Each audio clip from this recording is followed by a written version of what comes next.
Hey, what's up you guys? Today we're going to be making pulled pork. It's one of the easiest things you could smoke, so let's get started. Something I do want to mention is that there's a difference between pork butt and a pork shoulder, but as long as you get bone in, they'll still smoke the same regardless. The first thing we want to do is score the top of it on the fat side. This allows for more surface area for your rub and for the smoke. Just make sure that while you're rubbing it down, you get inside all those little crevices that you made.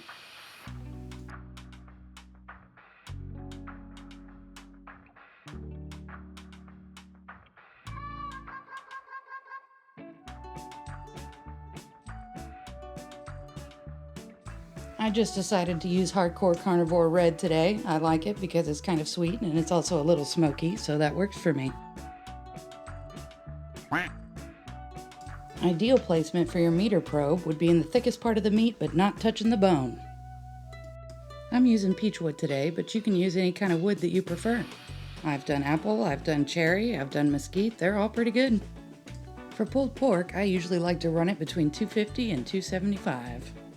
Next, we'll go ahead and set up our cook in the meter app. The recommendation is for 203, and there's nothing wrong with that temp. I just prefer a little more texture, so I pull mine at 195. 2 to 3 hours in, we come in spritz. I used apple cider vinegar, but you can use what you want.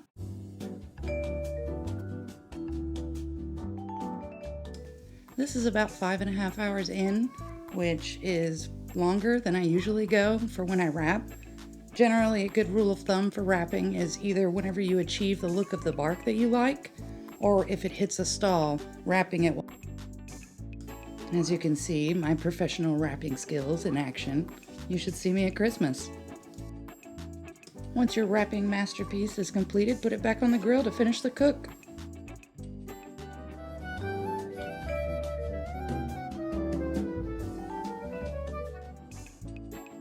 With the resting out of the way, it's time to shred. Pull your bone out first and get you some claws. Those are pretty cheap. I got them on Amazon. They work very well. And just shred it on up.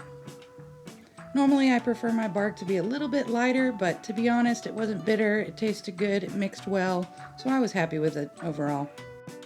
Once you've got it all shredded, add a little bit more of your rub to it to give it that extra kick of flavor.